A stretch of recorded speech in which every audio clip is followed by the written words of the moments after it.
quando um governo escolhe gastar mais dinheiro contando histórias bonitas sobre si mesmo do que investindo na solução dos problemas reais da população. O que isso nos diz sobre suas verdadeiras prioridades? E quando você descobre que as notícias que chegam até você são filtradas por um único interesse, um único lado da história, como você pode confiar que está tomando decisões com base na realidade? Essa não é uma pergunta retórica, nem uma teoria da conspiração. São os fatos que estão surgindo agora, nesse exato momento, e que vão moldar o futuro do nosso país de uma forma que talvez você nem imagine. Fique comigo pelos próximos minutos, porque o que vamos desvendar juntos aqui não é só sobre política, é sobre a sua liberdade de escolha, o seu bolso e o destino da nação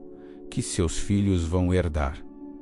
Vamos começar por onde a pressão é mais sentida: a relação entre o Brasil e os Estados Unidos. Nos últimos meses, acompanhamos uma dança diplomática complexa, onde a expectativa de um alívio nas pesadas tarifas comerciais impostas ao nosso setor produtivo deu lugar a uma frustração palpável nos corredores do poder. A promessa de um recuo significativo por parte da administração norte-americana se mostrou, na prática, um alívio muito menor do que o esperado e amplamente divulgado. Enquanto isso, nossos principais produtos, menos aqueles que geram empregos e movimentam a economia no interior do país, menos continuam enfrentando barreiras que os tornam menos competitivos no mercado internacional. O que isso significa na prática? Significa preços mais altos para quem compra lá fora e menos dinheiro entrando no caixa de quem produz aqui dentro. A estratégia do Palácio do Planalto, até o momento, tem sido a de um apelo direto, um documento sigiloso, cheio de reivindicações e a promessa de uma ligação telefônica de alto nível nas próximas semanas. Mas e se a resposta continuar sendo não? Qual é o plano B? Enquanto aguardamos, a sensação é de que estamos numa mesa de negociações com cartas muito fracas, dependendo da boa vontade de um parceiro que tem demonstrado de forma clara que seus interesses nacionais vêm em primeiro lugar. Mas a teia de influências vai muito além das fronteiras. Em Washington, declarações recentes de figura-chave do cenário político internacional acenderam um alerta vermelho sobre um tema sensível: a Venezuela. A simples menção de um possível envolvimento militar, ainda que não confirmado, joga uma luz sobre a instabilidade crônica da nossa região e como o Brasil, sob sua atual liderança, é visto no tabuleiro geopolítico. Será que estamos sendo vistos como um ator relevante, capaz de mediar conflitos e garantir a estabilidade? Ou estamos nos tornando espectadores de um jogo cujas regras são ditadas por outros? A postura do governo frente a esses rumores parece mais reativa do que proativa, mais focada em acalmar ânimos internos do que em projetar força e solidez para o mundo. Essa percepção de fragilidade tem um custo que é pago com a credibilidade da nossa voz em fóruns internacionais e, consequentemente, com a nossa capacidade de atrair investimentos sérios e de longo prazo.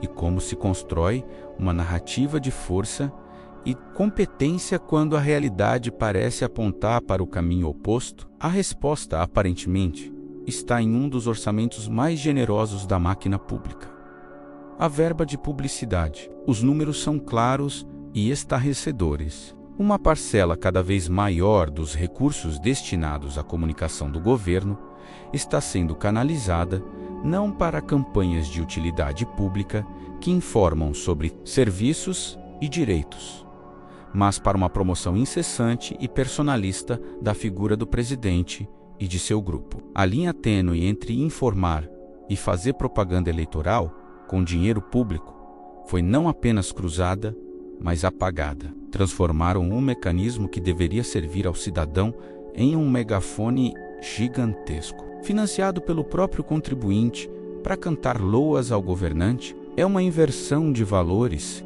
que fere o princípio mais básico da administração pública: a impessoalidade, enquanto hospitais carecem de insumos e estradas se deterioram. O governo investe somas milionárias em marketing para tentar convencer você de que tudo está indo bem. A pergunta que fica é: se a gestão fosse realmente tão boa, seria necessário gastar tanto para tentar provar isso? E essa narrativa encontra seu canal de distribuição mais eficiente em um parceiro antigo e poderoso, uma grande emissora de televisão. Dados de pesquisas de opinião independentes revelam uma correlação impressionante e, para muitos, assustadora entre o público que consome religiosamente o telejornal de maior audiência do país. A aprovação ao governo atual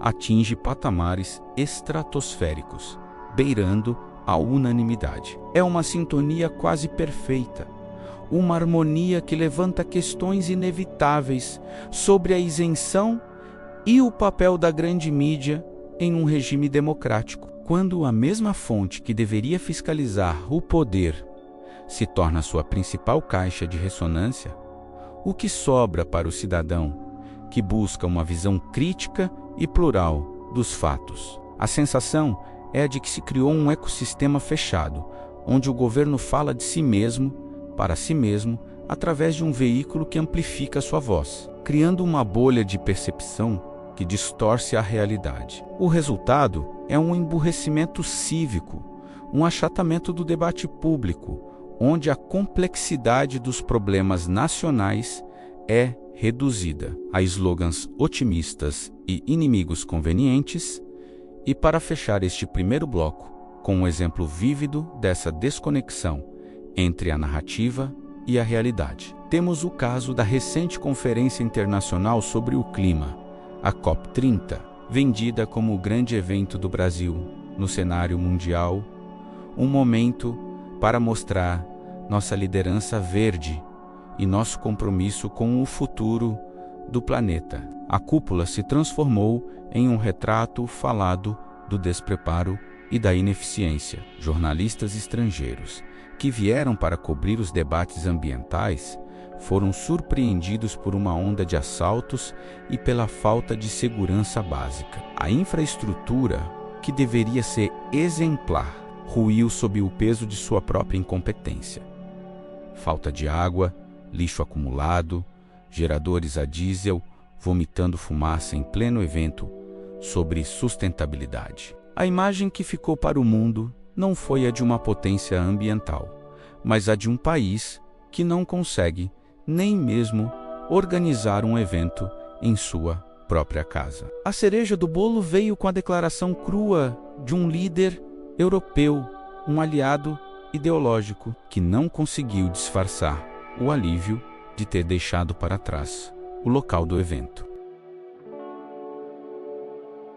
É o fim da picada. Essa conferência, que deveria ser o cartão de visitas do governo, se tornou sua certidão de óbito da credibilidade internacional.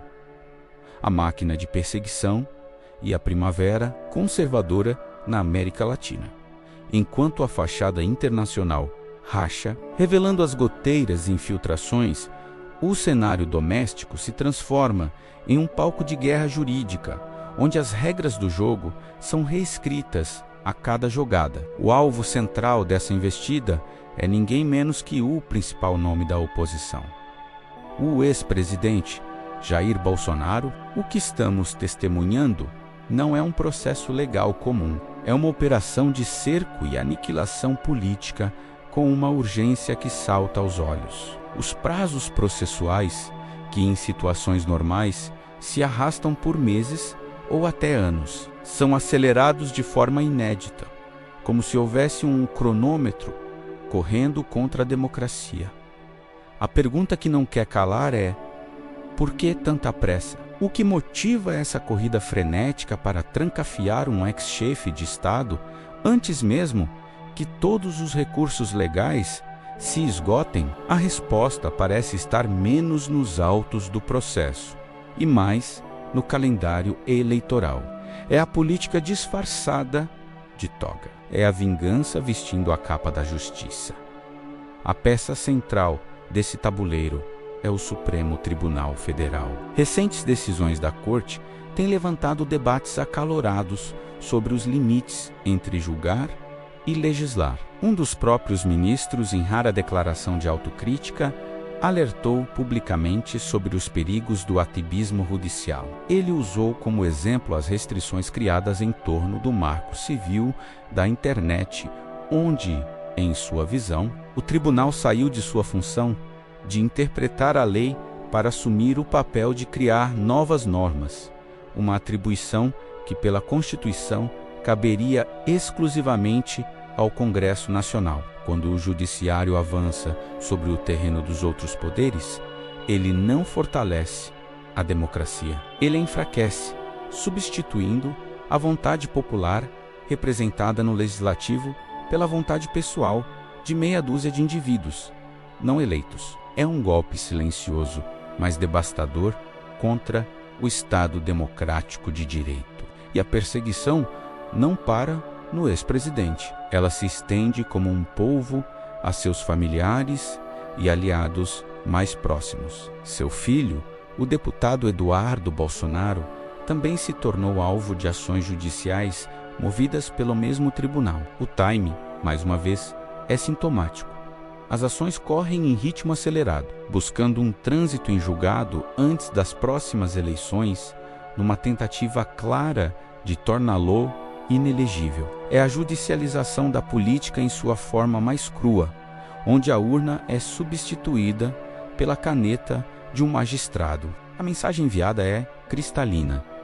Discordar do projeto de poder hegemônico tem um preço, e esse preço é a sua exclusão do jogo democrático. A pergunta que fica para todo cidadão que preza pela sua liberdade é: quem será o próximo? O que torna essa situação ainda mais grotesca é o espetáculo de hipocrisia que a acompanha, enquanto se fala em mandar um ex-presidente para uma prisão de segurança máxima, conhecida por suas condições precárias e superlotação. Figuras proeminentes do campo político adversário, condenadas por crimes de corrupção de fato, cumpriram suas penas em celas especiais com banheiro privativo ou rapidamente obtiveram o benefício da prisão domiciliar. A lei, que deveria ser segue igual para todos, parece ter uma visão seletiva aguçada. Até mesmo veículos de imprensa, tradicionalmente alinhados com o governo atual, se viram forçados a publicar editoriais alertando que tratar Bolsonaro de forma diferente seria um ato explícito de vingança e não de justiça. Quando até seus críticos reconhecem a perseguição, fica evidente que a linha do absurdo foi ultrapassada. Mas em meio a esse cenário sombrio de cerceamentos e autoritarismo, uma luz de esperança começa a brilhar com força cada vez maior no horizonte da América Latina. O continente está passando por uma transformação profunda, um movimento de pêndulo histórico que rejeita o populismo de esquerda e abraça propostas firmes de direita. A Argentina elegeu um economista liberal radical, Javier Milei, que prometeu acabar com o Estado inchado e reassumir o caminho do crescimento. E a mais recente e espetacular virada aconteceu no Chile. O país, por décadas, um laboratório da esquerda latino-americana, deu um passo firme em direção ao conservadorismo. José Antônio Kess, um candidato que defende valores familiares, liberdade econômica e lei e ordem, disparou como favorito para a presidência, deixando para trás a candidata do Partido Comunista. Isso não é um acidente geográfico, é um padrão. É o povo, nas urnas, dizendo: chega, chega de insegurança, chega de estagnação econômica, chega de ideologias fracassadas, e aqui reside a lição mais valiosa para o Brasil. A ascensão de Cast no Tile não foi um fenômeno overnight, foi um trabalho de base, paciente e estratégico, construído ao longo de muitos anos. E adivinhem quem estava lá, nos bastidores, construindo pontes e tecendo alianças internacionais, quando ninguém dava um centavo por esses movimentos? O deputado Eduardo Bolsonaro. Enquanto a velha política brasileira se arrastava em seu provincialismo, ele viajava, conversava, articulava e construía relações com as futuras lideranças do continente. Suas fotos, com Cast, com Milei, em eventos conservadores internacionais, anos antes deles se tornarem fenômenos eleitorais, não são coincidência. São a prova de uma visão de longo prazo, de um entendimento de que a batalha política é uma maratona, não uma corrida de 100 metros. É essa capacidade de enxergar além do próximo turno que falta à maioria dos nossos políticos. E esse contágio da liberdade não para por aí. Até mesmo em instituições internacionais historicamente dominadas por uma agenda progressista, como a Comissão Interamericana de Direitos Humanos, estamos vendo uma mudança de maré. Uma manobra política articulada por governos de direita está pela primeira vez em décadas prestes a colocar a comissão sob uma liderança mais alinhada com valores conservadores e com uma visão crítica a regimes autoritários de esquerda como os de Cuba e Venezuela.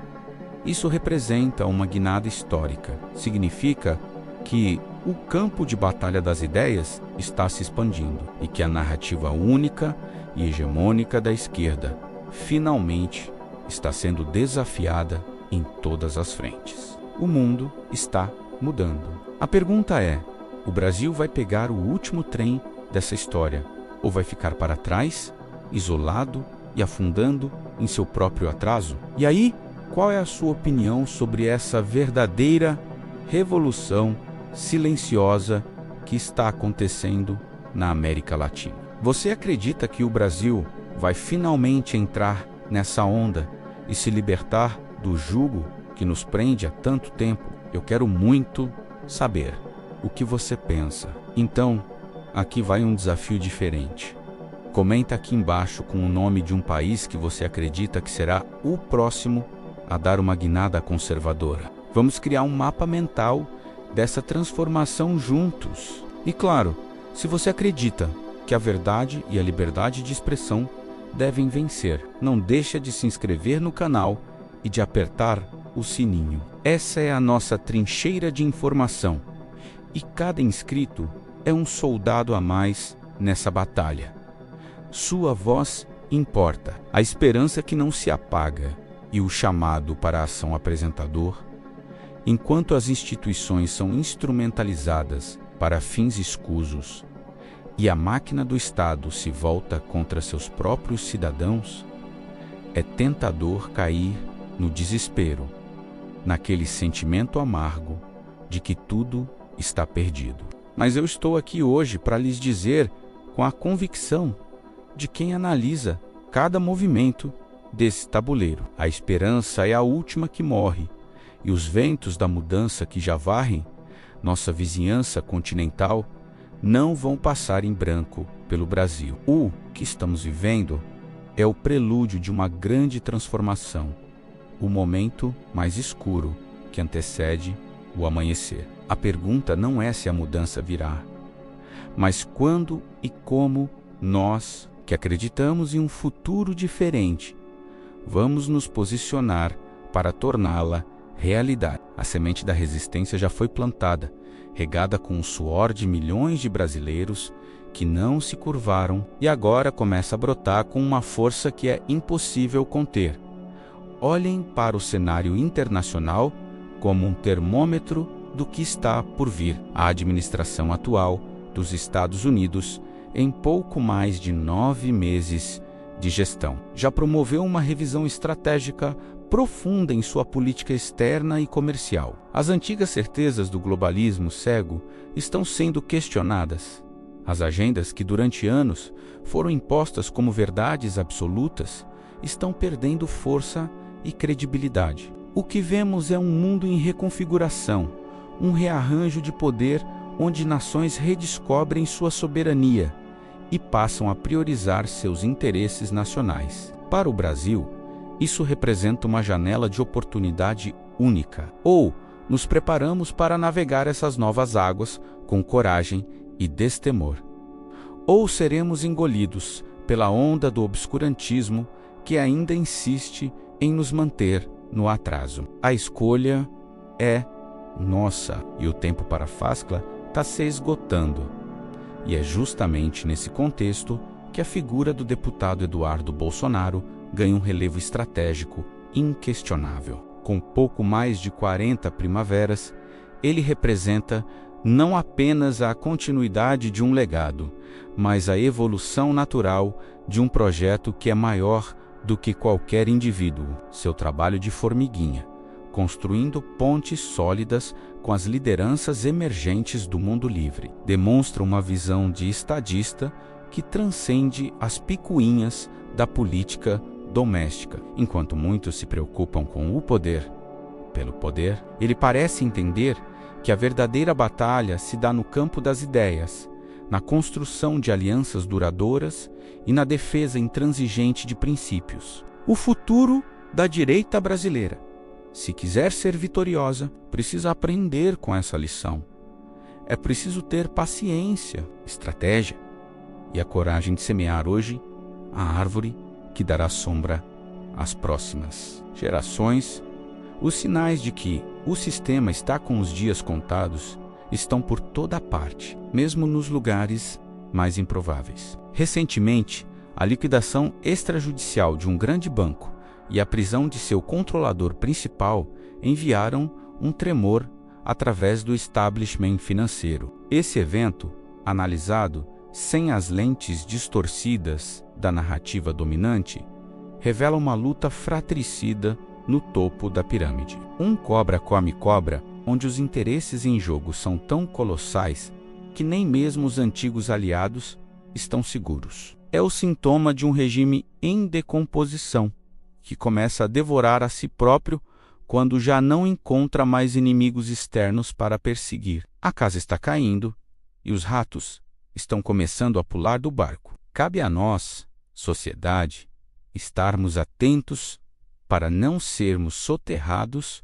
sob os escombros. Portanto, a pergunta que se coloca não é se conseguiremos virar esse jogo, mas qual o papel de cada um de nós nessa virada histórica. A batalha pela alma do Brasil não será vencida apenas nas urnas ou nos gabinetes, mas no coração e na mente de cada cidadão. É uma disputa diária, um ato de resistência cotidiano que se manifesta quando escolhemos buscar informação behind the superficial, quando questionamos as narrativas prontas, quando nos recusamos a aceitar o papel de gado de um rebanho silencioso. A nossa trincheira é onde estivermos, na nossa casa, no nosso trabalho, na nossa família. Cada conversa, cada compartilhamento de uma verdade inconveniente, cada gesto de coragem em defesa da liberdade é um golpe desferido contra a tirania. O caminho à frente é árduo, isso ninguém pode negar. Serão meses de intensa pressão, de tentativas de intimidação e de uma narrativa feroz tentando nos convencer de que a derrota é inevitável. Mas eles subestimaram a fibra do povo brasileiro, subestimaram a nossa capacidade de resistência, a nossa fé inabalável e o nosso amor por esta nação. A história nos chama, a hora é agora, não podemos e não vamos falhar. E assim chegamos ao final da nossa conversa de hoje. Se este conteúdo ressoou com você, se ele acendeu uma chama de esperança ou simplesmente confirmou aquilo que você já sentia no seu íntimo, então a nossa missão foi cumprida. Fazer parte desta comunidade não é apenas consumir um vídeo, é se juntar a uma família que acredita no poder da verdade e na força do nosso povo.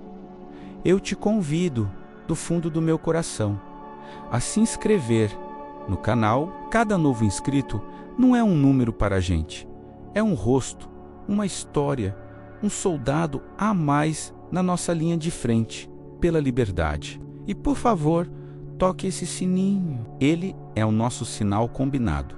O jeito de você dizer: estou aqui, estou atento e não vou desistir.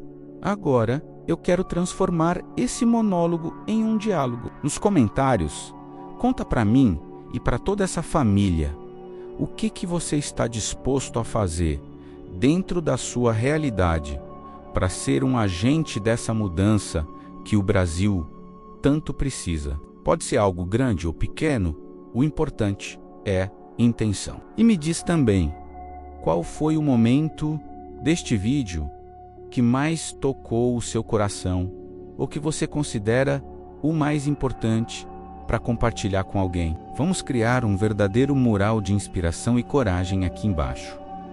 Sua história importa, sua voz é essencial. Muito obrigado pela sua companhia, pelo seu tempo e pela sua coragem. Lembre-se, a noite é mais escura pouco antes do amanhecer. E juntos, nós somos Alvorada. Um forte abraço e até o próximo vídeo. Estamos juntos.